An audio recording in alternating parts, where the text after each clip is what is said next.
আজকের এই আলোচনা সভার প্রধান অতিথি বিশেষ অতিথি সহ শুরু করে এখানে গণ অধিকার পরিষদ থেকে এবং অন্যান্য অঙ্গ সংগঠনের নেতৃবৃন্দ সাংবাদিক বৃন্দ যারা আছেন সবাইকে বাংলাদেশ যুব অধিকার পরিষদের পক্ষ থেকে ধন্যবাদ জানাচ্ছি।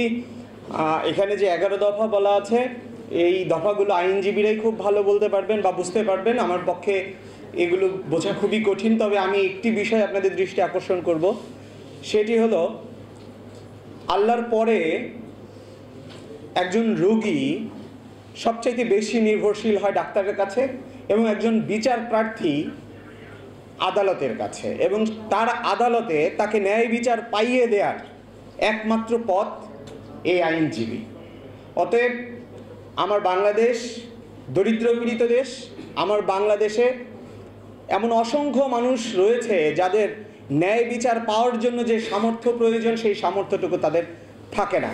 অতএব আপনারা বাংলাদেশ আইনজীবী অধিকার পরিষদের পক্ষ থেকে এই বিষয়টি সব সময় আপনারা নজর রাখবেন, মানবিক দিক থেকে দেখবেন। বাংলাদেশের প্রতিটি মানুষ, প্রতিটি শ্রেণী পেশার মানুষ, প্রতিটি স্তরের মানুষ, প্রত্যেকটি জনপদের মানুষ ন্যায় বিচার বা তার বিচারের যে অধিকার সেটি সুনিশ্চিত করবার জন্য আপনাদের ভূমিকা যাতে অগ্রগণ্য থাকে।